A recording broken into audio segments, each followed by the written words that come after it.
Hello, everybody. I'm Deb Coviello, the Drop-In CEO, and welcome to another episode of Live Talk Media, where week after week I share insights because I really care about partnering with the C-suite leader to navigate challenges with confidence.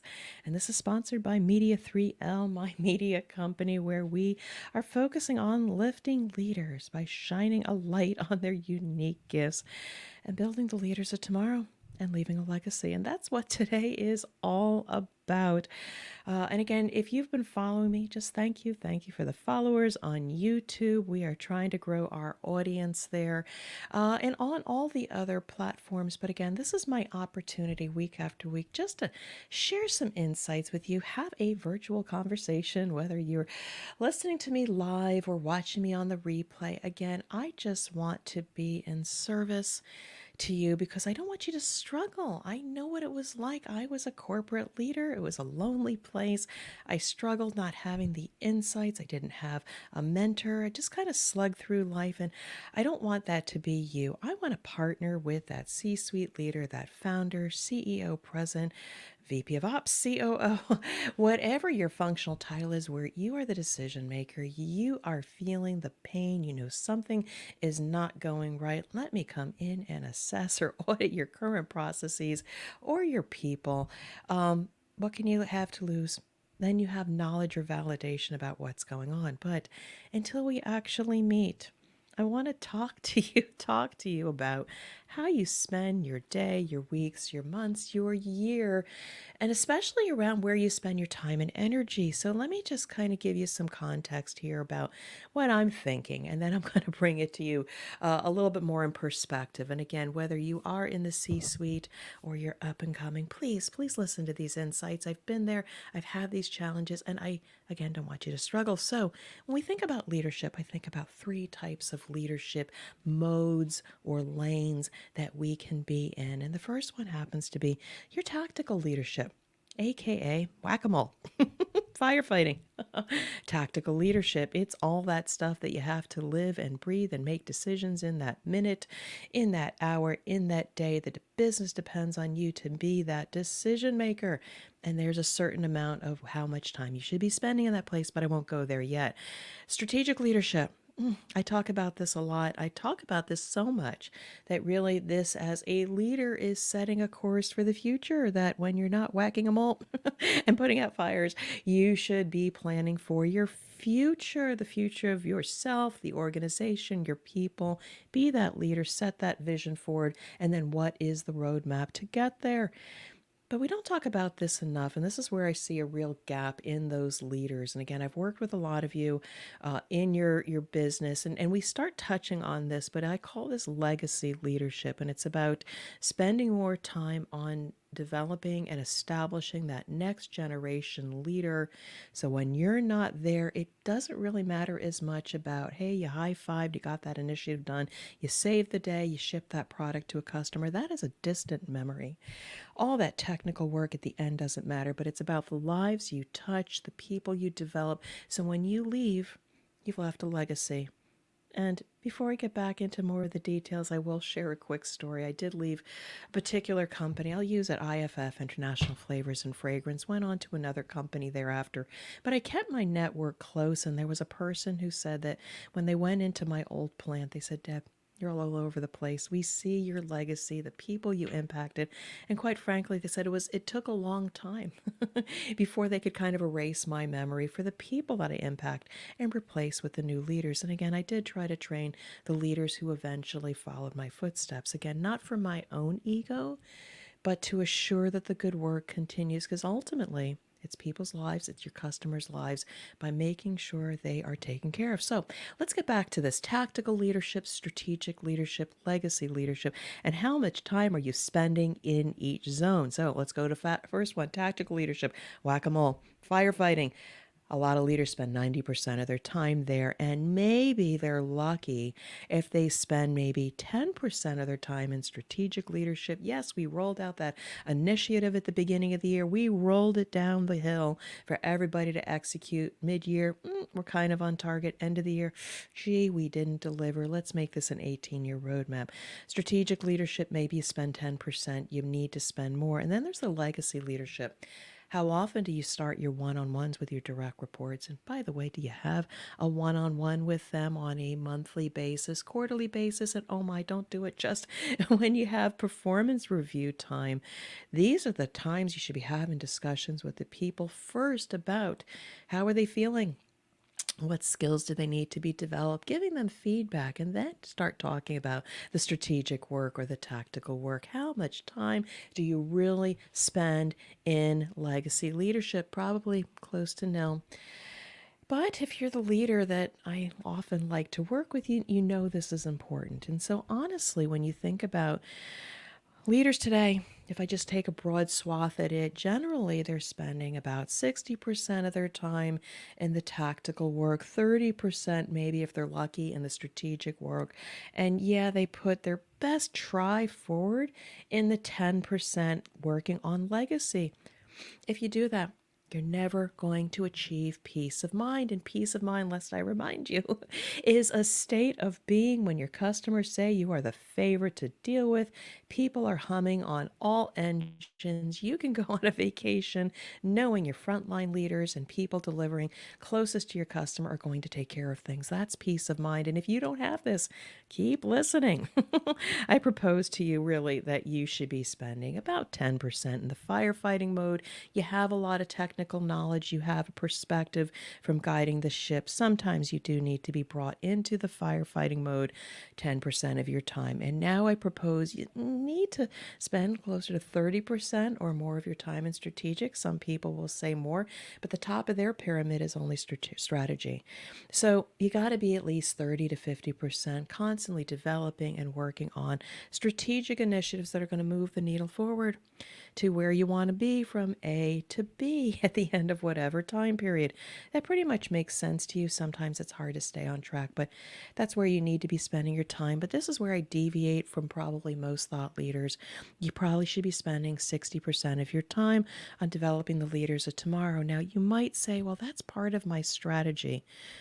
But I want you to ask yourself deep down inside, are you really giving the time it is due to develop those leaders, knowing that maybe in a couple, 3 leaders, if you move on to something different, they're going to take over and they're going to do it in their own way.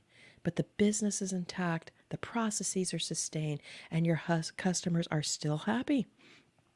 So I want to put this in context a little bit. I propose 10% firefighting, 30% or more in the strategic work, and tip the scale closer to 60% in investing in people. Now, I'm going to give you 2 examples of where I actually worked with an individual and then also with a company, just so you know I have some experience here.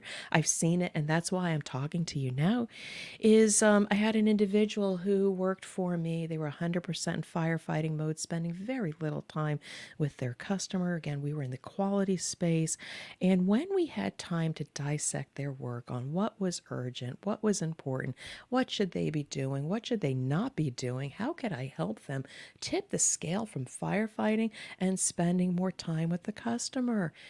I'll tell you, at the end of the year, when they spent more of their time serving the customer, knowing the other work got done, and maybe by other resources, they were quite frankly very happy. The customers were happy. We were becoming strategic partners with some of the customers. So we were in service to our customers, which was very strategic. Tactically, we moved the work away that they shouldn't be doing so they could focus on their zone of genius. And gosh darn it, they eventually left the company that I worked for after I had left, but now they're in a leadership role. And so we've left a legacy on that person, and now they are in service to customers at a higher level role. It happens to be in another environment, but their legacy has been impacted because we invested a little bit of time in that person so they could be at their best doing their work in service to customers and not in firefighting mode. Now, a client of mine that I worked with, They brought me in at a time where things were not out of control. Thank goodness. I want to come into your company when things are not out of control, but you're venturing down a path that you have uncertainty and you don't know how to get to the end game. That's a perfect time to bring me in. Now, the project, we delivered on the project with great success. But in the process, as we looked at the people skills to sustain the business, it became quite clear one of their really, really important floor support people didn't have all the skills for the new current state. Do you get rid of them? No. There's 30, 40 years of tribal knowledge there. You don't get rid of a resource like that. Can you develop them? Can you evolve them? Maybe. Or think creatively, how can we put other skill sets around that individual so they can continue to deliver on executing the production plan and start bringing in maybe some newer people that have skills in technology or in communication and enrich the leadership team, not just a particular individual. And also, by the way, the leader I work with, we brought people that were kind of young, that believed in the same passion, loved the environment of learning, being in a small company where they knew they'd have a lot of responsibility, accountability, and a lot of learning opportunity. What a wonderful environment to start developing these people early so they become the next generation leaders.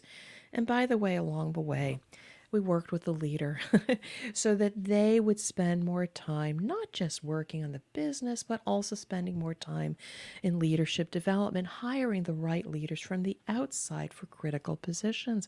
Again, I've had the opportunity to be able to step back and look at this business grow, and it's a much better state.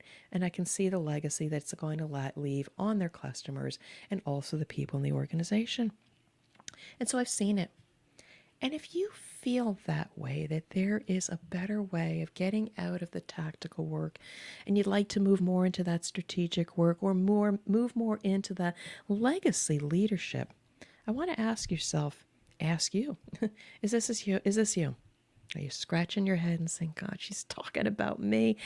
And how do I get out of this mess? If you happen to be a little bit of chaos now, I don't want you to be in that place. So could sometime us having a conversation, maybe have me come in and do an audit of your business processes, and in the process have conversations with your leader to either validate they need some development or provide you insight that maybe they need some development in order to maybe sustain some of the improvements we want to make together. What would hold you back from doing such an audit or an assessment?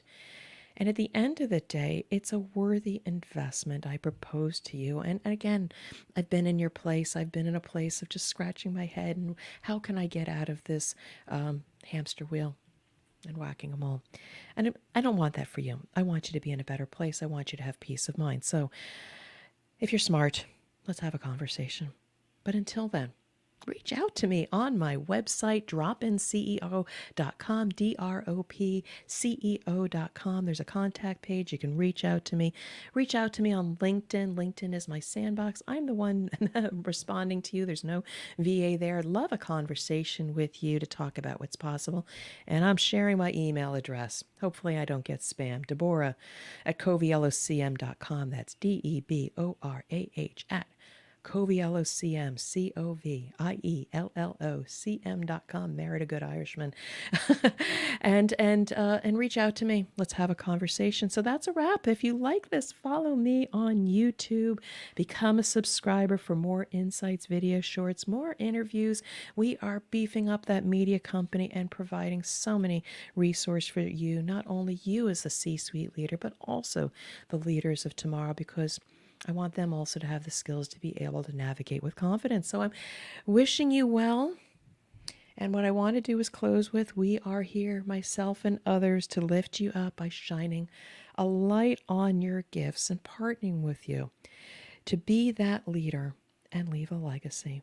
Lift, light, and lead. The new CEO playbook coming out in 2025. That's a wrap. Deb Coviello, the Drop-In CEO. Thank you for joining us, and I look forward to working with you and wish you much success. Take care.